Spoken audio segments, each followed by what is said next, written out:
Hey guys, it's Troyan, And Brie. and we're here on Up and Smoke with Salute. We're the Salute, obviously. Today's podcast is about CBD versus THC and how it will affect your pet. But before we get into that, because we're talking about pets, I wanted to remind everybody that through the month of November and December, we will be doing a donation drive for Carlton County Animal Rescue. So you could just bring it on over. Your donation on over. We've got some boxes sitting out here. Like we're taking like cat litter, unused, unopened. We're taking food, unopened, unused, like stuff like that. Cat litter boxes. Just bring them like clean, please. I don't want no poop sitting in there or anything. Bring them and we'll have them all cleaned up and everything. But also like cleaning supplies for like the staff. And like snacks for the staff, we're thinking donating that. Don't bring any money donations. We're not accepting any monetary donations because they have like a link on their website and on their Facebook page where you can like send in monetary donations, or you could just stop in there yourself and bring them a donation. I just like don't feel comfortable holding on to the money because like I don't want to lose it. Yes. Because I would feel so bad. And then I'd have to, I'd be like, well, now I'm going to, pay for it out of my own pocket. And I don't want to do that. So I'm preventing it from ever even being a possibility. So yeah, we're going to start talking about how CBD, how it affects your pet. Go ahead. Yes. So, CBD is like good for cats and dogs. Those are the only groups that have been really studied on it. So unfortunately, if you have like a pet ferret or a pet rat or any of those, I've had those pets. People have used them and they've helped, but there's no actual studied or concrete proof. So you're just kind of left talking to a vet if you have one, or just kind of guessing. I wouldn't do that. I don't. What if it harms them? Like Yeah. because they got different like brain receptors and stuff. Well, yeah.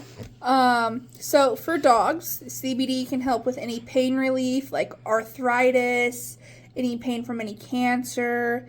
It can help reduce anxiety. So if they have like really bad separation anxiety or just people anxiety. If your pet has seizures, it can help with seizure control. For the dogs who do have joint problems, it can reduce inflammation. It can improve heart health, and it can improve mood. Like old dogs, like Tess. Yes. Yes. Tess, she's like, okay, she's going to be 12 in April. She's an old lady.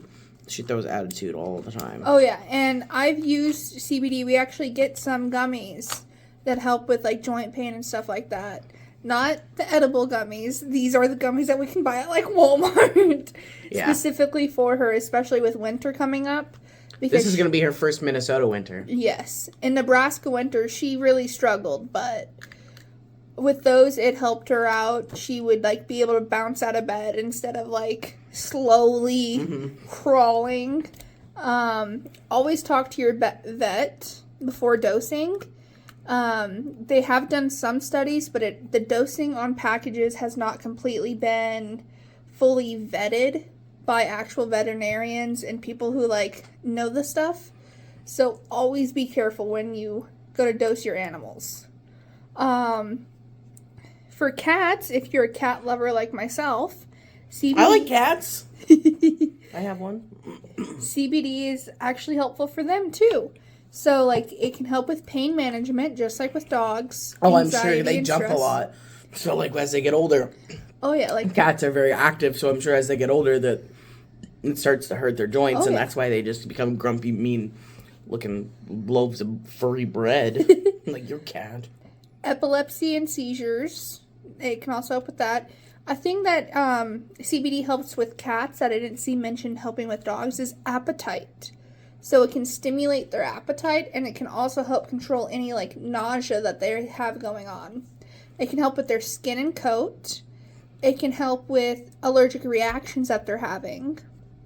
And for older cats, gastrointestinal upset. So if they have, like, any stomach issues, CBD can help with that. Do you think it would help, like, with my cat Grizz? His eyes always get gunky. and it doesn't matter what season it is, he's always got boogers.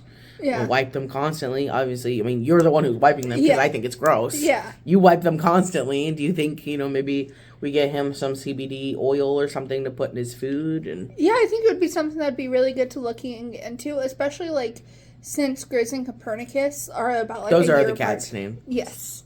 Since they're about a year apart, it might even be good to start, like, helping them since Copernicus is either going to be 5. He's going to be 5 and Grizz is going to be 4. Mm-hmm. So they're not, like, super old, but, like... They're old enough. Yeah.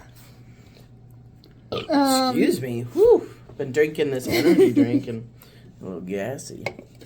But, yeah, CBD can be really good for your pets. Always start off low. Like, if you're not going to consult a vet, don't go and give your animals 500 milligrams of CBD because that could seriously fuck them up. Yeah. Start very slow, like... I mean, like, don't even give them any. Go to the vet first and be like, yeah, hey, I want to start using CBD in my pet's diet, like, as a supplement or something like that. Oh, yeah. Because the vets will work with you on that, Oh, yeah. I've seen, like, TikTokers, like, on like, line people that, like, really, like, post just strictly about their dog and, like, are very, like, pet educational influencers. They are very adamant that you go to your vet and ask before you just do something and potentially harm your pet. And always, always, always, like, I know some people like to save money, but don't ever skimp on buying the good stuff for your pets. Because a lot of companies can go through and add extra stuff that will harm your pets. Always look at the ingredients on them. Mm-hmm. Make sure that it's human grade. And just make sure that your pet is going to be okay because they're fur babies. You're making a decision that will affect them. Make sure you take care of them. Speaking of that, do you have an opinion on, I just want to just randomly ask this because we're talking about pets. What could you say is the best cat food to buy? That depends. So, Because I don't think we buy the best cat food, in my opinion, but because, like, our cats, when they poop, oh my god. yeah. It smells so bad. But we have to switch up their food because they get bougie and picky. Yeah, specifically my cat, Copernicus. And it's Meow Mix. He's in love with Meow Mix, but that's the one that makes their poop smell so bad that they get one bag every few months. Yeah. So I think the best, I know that Blue Buffalo came out with a cat food that is a little bit crazy price-wise right now, but it's something that I want to try. Who would pay $50 for a bag the size of a freaking this big? Yeah. So it feels like the size of an M&M. Yeah. Like a package of them. Like, I think that would probably be one of the best. I know that looking at the ingredients, there's stuff to keep an eye out for. When you like bone meal's fine. I mean, like chicken meal, like stuff like that. Yeah. Where it's all like just the ground up nasties of the chicken. And then also looking at the ingredients of it, if one of the first ingredients isn't like meat based, corn, like whatever meat type of food you're buying. I didn't know corn was meat. If that's not one of the first You like just 3 pissed off ingredients. a lot of vegetarians. Well, get over it. Good thing you're not a vegetarian. Get over it. But the first 3 ones, it's pretty important to look at those. And go from there. I know with wet food is pretty good for cats. My cat, Copernicus, Loves wet food. Loves wet food. Hates pate. Oh, he likes only like the fillets with gravy. Yes, those are his favorite ones. And he'll eat pate. Don't get me wrong. He eats pate if I mix gravy into it. You mix gravy, you add some cat treats on top of it, and just a sprinkle of catnip. It has to be like a cake. Yeah, for him. Ever since we celebrated Grizz's birthday. Yep. Because before that, he would not eat pate. He'd turn up his nose at it and then scream at you 5 minutes later because he wants wet food, and that's not the right kind of wet food. Yeah. He's bougie. He's a very bougie boy. Do you have any other information for the people about CBD and how it can affect their pets? That's kind of it. Always, like, look into stuff yourself because every animal is different. And like we've said, talk to your vets.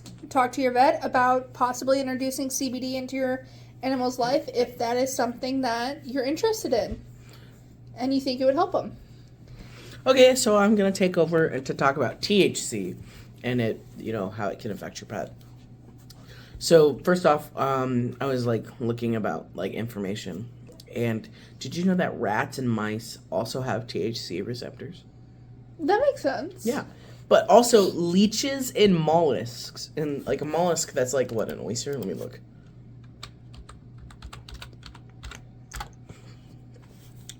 Any large phylum of invertebrate animals such as snails, clams, and octopuses with a soft body lacking segments and usually enclosed in a shell containing calcium. So an octopus has a shell? Would, I guess, their beak be the quote-unquote shell? Well, the rats and mice thing, now that I'm thinking about it, makes sense because their brains are so similar to ours. That's the reason why rats and mice are used for drug testing. Like ibuprofen, stuff like that, like actual drugs, is because their brains are so similar to ours. I guess that does make sense. But, I think the octopus is still blowing my mind. The octopus That's so is weird. I kind of want to see what that would be so weird. I mean, mean and cruel. That would be cruel to the octopus, but it'd be interesting. I just want to see, Yeah. Okay. So, obviously, THC is toxic to cats. Yes. Cats have the CB1 receptor, so they have THC receptors in their head. But the CB1 receptor, they have more of them than a human does. So even if you're sitting over on one side of the room, and Copernicus is sitting over here on the side of the room, and you take a bong rip and blow it up, that even secondhand smoke can get them high. So the ASPCA reports a lot of marijuana toxicity. They get a lot of that, reports of that. And 3% of those cases are cats. Oh, wow. And you'd think that's a really high number because they're cats, That is a high number. I just wanted to go over some signs of toxicity in cats. They are mostly neurological. They can start in as little as half an hour, and they can last up to either hours or days. Oh, wow. And here's some signs. Loss of coordination, dilated pupils, depression / lethargy, a slow heart rate, vocalization / agitation. So, they're going wow! That. And then, attacking you for no reason. Yeah. And, same with dogs. Dogs can suffer from marijuana toxicity, and they can die from it. Oh, wow. So can cats. Cats can usually recover from it, but there's also when I was reading, it said that they don't know the lethal dose of marijuana in cats, so they don't know how much they can handle. Some, they just don't know how much. Okay. Because it is toxic to them, but they just don't know at what point is it toxic. Yeah.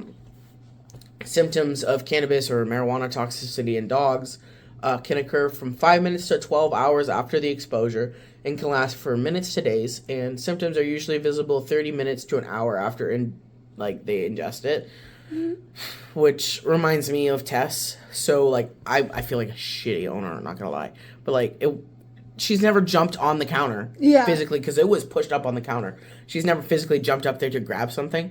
And I was taking out the puppy at the time, so I picked up my stuff and put it on the counter. And when I got back in, I was a little stoned already, and I'm looking around. It's where's my marijuana? Where's my gummies? Because I had some gummies. She ate about 6 of them, so 6 times, they're 5 milligrams a piece, so 6 times 5, that's 30 milligrams she ingested.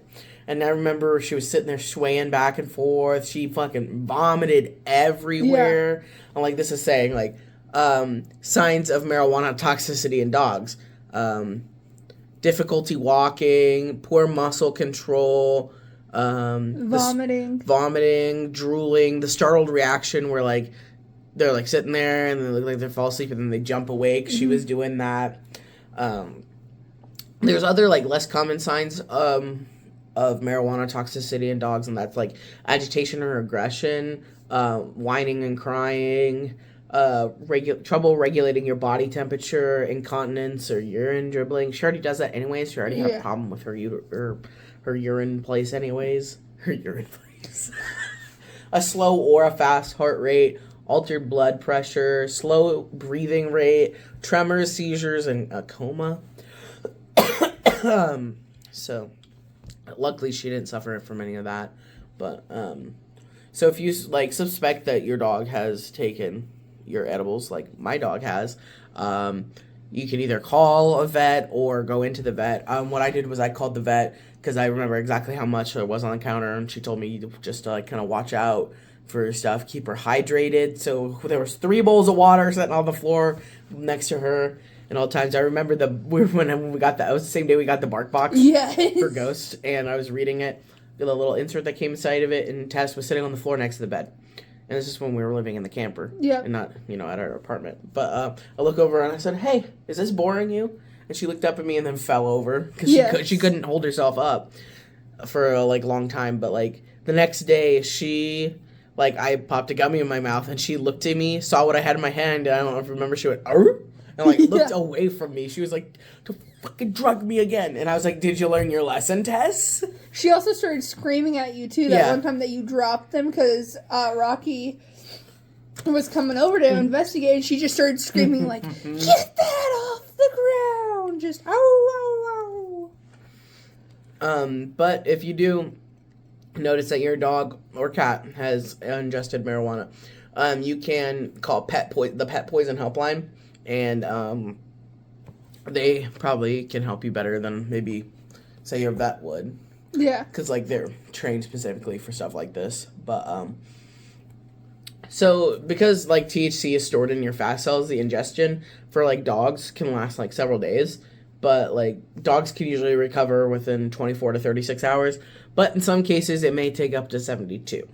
So to keep, your animal safe, you got to keep your stuff in child-proof containers.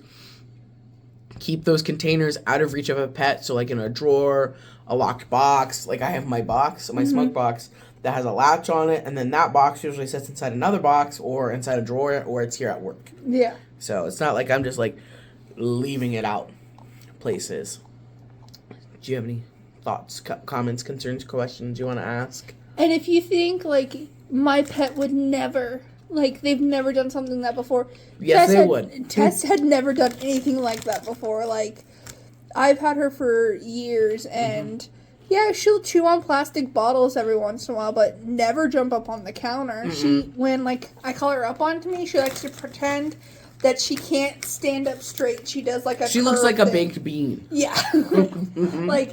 You never know what your animals are going to do, so it's always better to be safe than sorry. And if you're ever, if you're in a place where you can't really have THC and, you're worried about calling your vet, there's millions of online resources you can reach out to and see. The Pet Poison Helpline, they do, help with the marijuana toxicity.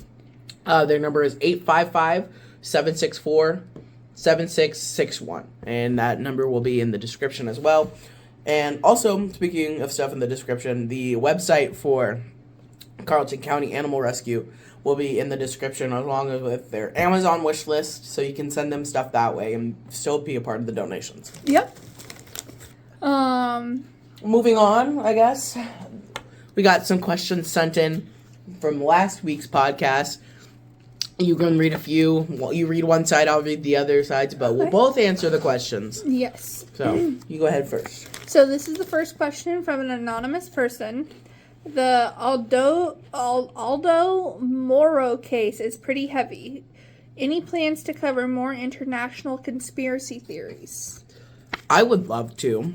I would like to do more research and see, maybe do some research and do some from Italy, because we're Italian. Well, we aren't, but the brand is Italian American brand here at Salute. I'd also kind of want to check out other countries North America, or not North America, Canada, and then places in South America, and also maybe Africa and Australia. What about you? Yeah, I think conspiracy theories are amazing. Even if they're cannabis related or not. Yeah. I think they're a wonderful way to just look into stuff, and you never know if it's ever going to be brought up, and then you're just sitting on this well of information, and you're I can join the conversation. Mm-hmm. There have been a few times where with that thing, I was actually looking on TikTok, and I guess my phone was listening or something, because I had a TikTok pop up about Aldo Moro, and I was like, what is That's going weird. on? Yeah, it was on conspiracy side of TikTok, and it's like, what is going on here?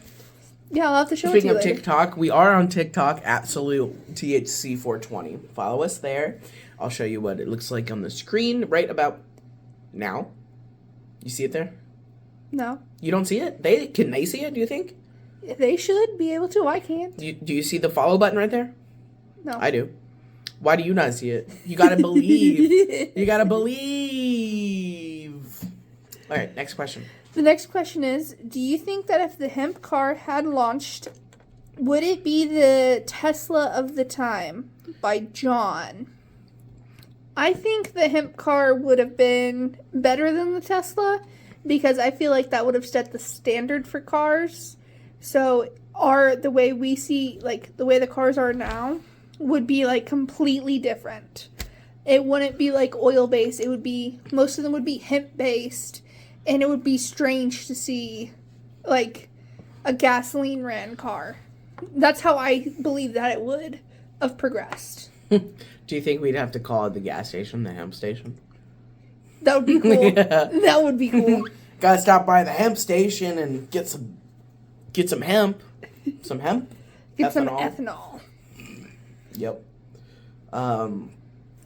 See, the way I see it is, like, how that question is worded is, do you think that if the hemp car had been launched, do you think it would be, like, the Tesla of its time? So, like, it's just trying to compare Tesla, like, to what we held Tesla standard now. Do you think it'd be held to that standard back then? A standard like that. I think that's just comparing it. Yeah. Yeah, I do think it would be considered, quote unquote, the Tesla of its time. But, like, I also feel though as if I don't think the Tesla would have been made. I don't think so either. If the car had been like that, if the Tesla, or at least it wouldn't be called Tesla. Maybe it'd be like the hemp plastics and all that, and it'd still be run on, like, electric. It could be called like the Hempla. Yeah, I think it would be like one of those revolutionary cars, and I wish I would have loved to see it, but I was born way too late.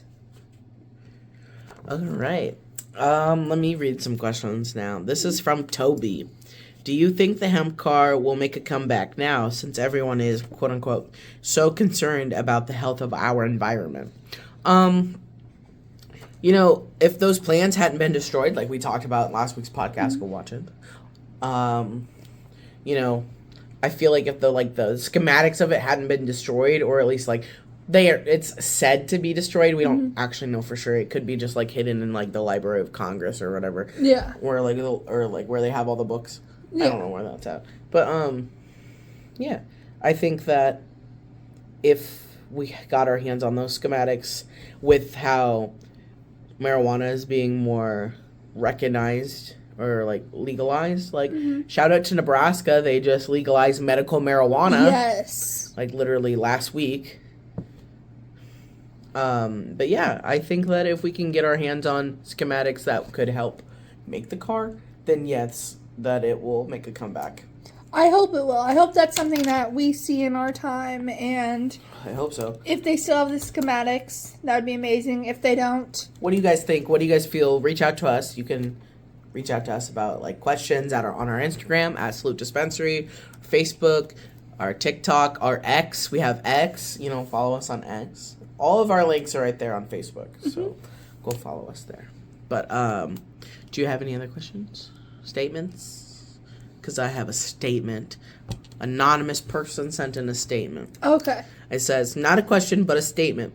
I feel that the Italian government iced him being Aldo Moro. That is the only way it makes sense. I'm assuming that means, like, the only way it makes sense, like, the only way the whole conspiracy makes sense is if it was the government behind it and all these other people were, like, doors that are just, like, closed to keep it more tightly shut.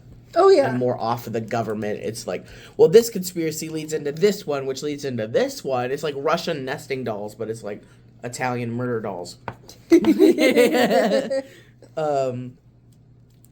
But yeah, I agree with that statement. Like, the Italian government had to have at least a foot and a half in the door. Yeah, they should have. Like they should have. What do you mean they should have? Yeah, they should have been the ones that kidnap him and ice him. That's not what I meant. Damn, babe. That's not what I meant. No. It's very obvious that they had some part in play in it. Even if it wasn't like an active role, like they designed everything, they at least they didn't put in the effort to bring him back. They kept stonewalling people about, like, that one person who had a lead on them. He went to the police department and they're like, we got told from the higher up not to bother with it anymore. Is basically how I interpreted it. Yeah. And, like, clearly the government didn't want him to come back. Mm-hmm. Otherwise, they would have made more of an effort to bring him back. So, they were involved with it some way, somehow. If they didn't organize it, they sure as hell didn't help bring him back from it. Exactly. Do you have anything else to say about our current topic for this week? CBD versus THC and how it affects our pets. Do you have any funny stories or other stories? I know Copernicus has been a thief a time or two, and I know if you want to talk about that, well, I'd be more than happy to hear what you have to say. So, I don't know if I've already told this story or not, but you have to listen to it again either way. So, I had a baggie in my... Yep, we've already heard it. Next. Well, that's rude. I had one of my pipes on the counter because I was just standing up to grab a bottle of water. Mm-hmm. He came over, sniffed it, knocked it on the floor, and it shattered. That one pipe that you fell in love with, it was about, like, this big. It was just all glass. Oh, yeah, I remember. Yeah. So after that, I invested into a metal pipe. Mm-hmm. And it came with a cover, so that way if I wasn't actively sitting there smoking it, he couldn't knock it over and break it. Was that the same pipe that we were smoking out of before my first ever dab? Yes. Yes. Speaking of dabs, has Copernicus ever been around while you were taking dabs and he has ever burned himself on purpose or on accident? Because I know him. He does things on purpose. He's a little bit of an asshole. And he's very self-aware. Yes. And he's very in tune with humans. It's like he understands English more than just meow, and food. So he has been around. So the thing is, he learned that if I'm high, I will give him as many treats as he wants. So the click of the torch, he started coming to that sound. You basically Pavlo'd him with so I'd take a dab, and he'd be sitting across the room staring at me because I had, like, the door open, and I had my window open and a fan going, and that would turn on after I take a hit to blow it out of the room. He'd wait until I got done. I'd put everything up, put the lid on there. As soon as I would put the lid on top of the puck, he would go, meow, meow, meow. I've heard him. And then come up to me and start purring and loving, and I'd be like, hi, pretty boy, and I'd start loving on him. And then, like, he'd look over to where I'd keep his treats and go, meow, and paw at it. And I would think it was the cutest thing in the world every single time. He played you. He played me. He Pavlov'd me into giving him treats. He realized as soon as the moment I got too high to realize I'd give him treats already that day, he'd be like, now is my time. Same with wet food, too. I actually had to keep wet food in the house, downstairs, so that way, like, people could keep track of how many times I'd grab a can of wet food, because I was super high one day, and I was just eating my own snacks, and he was sitting there watching me, and he knocked over his food bowl earlier, and it was just dry food. Well, I picked it up, and I didn't put any more down, because he was being an asshole. So he looked at me and went, wow, because he was hungry. I gave him 5 cans of wet food that night. Oh my God. Because I'd put the wet food down, he'd eat all of it, I would forget that I had given him some. He would go, meow, that he was hungry, and I'd be like, oh, I didn't feed you yet, buddy. And you wonder why I used to call him Obese Denise. Like, the most he ever weighed was 20 pounds. 25. I'd take 20 times 5, maybe. Yeah. Like, I went 100-pound through cat. with just him, because it wasn't always just him. You remember Church, right? Mm-hmm. He would also, Copernicus taught him his ways. Church wasn't my cat. He was just like a neighborhood cat who was obsessed with me. Because I lived in a camper in my parents' yard at the time. He would break into the camper and spend time with me. Church ended up getting the same thing. So him and Church would sit there looking at me with the Puss in Boots eyes. Just asking for wet food. And my high ass, not realizing, would be like, yeah, of course, guys, here you go. And I just each give them their own thing of wet food. Yeah.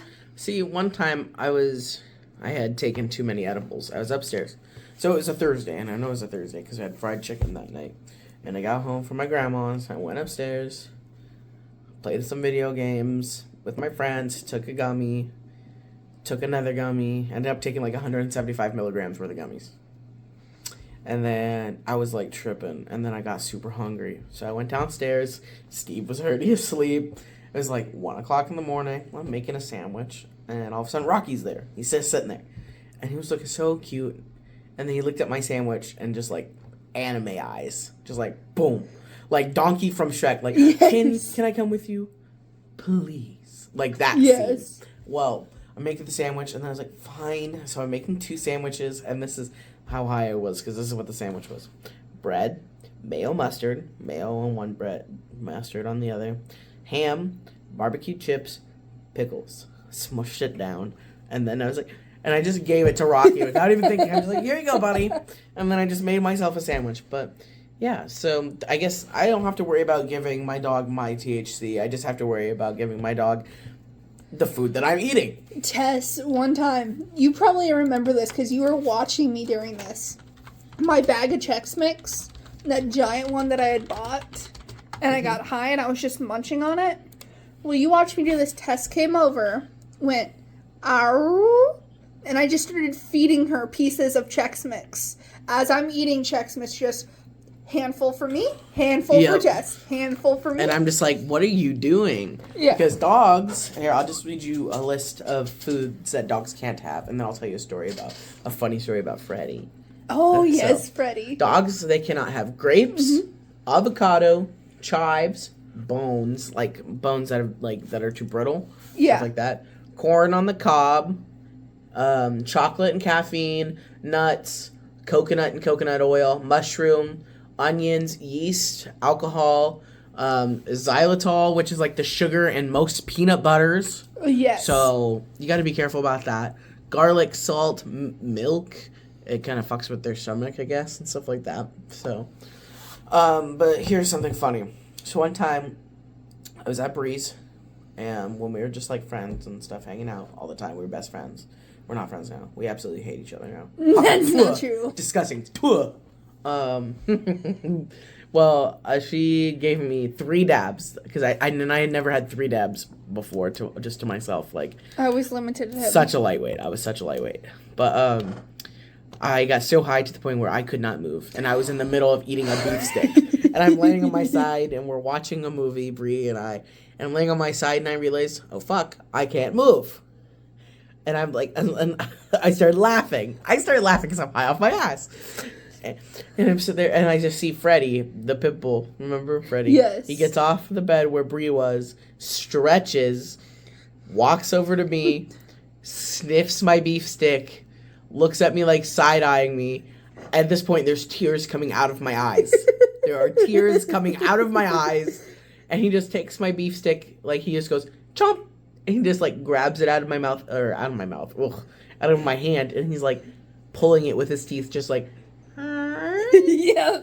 Like lips back, like he does not want to touch me. He's like, and then just, and then he happens to look over, sees the tears, notices my beef stick is gone, and like the first words out of my mouth were, "Oh, are you sad you finished your beef stick?" And then Freddie comes running back over, smelling like beef stick. And I couldn't tell her until the next morning because I could not move. He was notorious for doing that type of thing. That's the reason why anytime I got high around him, I would hide the snacks from myself. Because one time I was sitting there, and I can't remember what I was munching on, but it was a hamburger. I was eating a hamburger. Well, I had it in one hand. I had my phone in the other hand. He was sitting away from me. Well, somehow the hamburger meat itself, like the hamburger patty, slid out from the bread, landed on the bed, and he's instantly there. And I'm like, I'm just left with 2 pieces of bread. What am I supposed to do now? Yeah, did you know that dogs can eat bread, just, like, in small amounts? Yes, you have to be careful with how much yeast they get because their body can overproduce it and send it to their ears. Mm-hmm. And, like, it's just because, like, bread is, like, a lot of carbs. They probably shouldn't eat a lot of it. But, like... Fat-shaming dogs it can now? it just really can pack on the carbs and calories just like in people. Homemade breads are better than store-bought. That's why I need a bread machine. No! After seeing all those horror story fucking bread-making wives on TikTok, I'm not saying you're going to be like them, but it gives me PTSD just even thinking about it. I want a bread machine. I don't care. I've heard about too many ladies making bread from their lady bit yeast. And that I know that you will never do that. I would never. I know How that. How dare you insinuate No, I literally that said that you wouldn't before that. It's just giving trauma. Well, deal with your trauma some other time because... Well, good thing I have therapy today because it's Monday. Speaking of that, it's Monday. Happy Veterans Day. Yes, happy day to the veterans. Just to let you all know that we do offer a discount to all veterans. We're only open Tuesday through Sunday, though. Do not come today. We're not open today. Yes. But if you do come in and tell us you're a veteran, we're going to believe you. Because, like, who would lie about that? And if you do lie about that, shame on you. Yeah, get your life together. But come in, tell us you're a veteran, and we'll give you 2 free packages of Skull Gummies. They are cherry freeze. They are sativa. They are Doobie Dabbler limited edition. So it's also a commemorative. So you keep the package. It's like, something. Limited edition. Eat one, save one. If you're a cannabis enthusiast. So we did have a patch that said Veterans for Cannabis. I don't know where it went. If I find it, I'll let you guys know. Remember the one that was up on the window? Did you give it to someone? I don't know. I might have. But, like, either way, we support cannabis and we support veterans. So yes, and we support veterans who like cannabis. Exactly. The most. If you guys are interested in sharing your thoughts, comments, questions, concerns, like I said, you can reach out to us on all the social medias, or you can fill out our Google form, or you can email me, tj.salute.thc@gmail.com. Put in the subject line podcast, and I'll be sure to open it first. I think that's all. Our podcast is a little short. I had some technical difficulties earlier, so it's a little short. But I hope you guys have a great Monday, a great rest of your week. Stay lifted, stay elevated. Much love. Stay safe. Talk to you guys next week. Bye. Bye.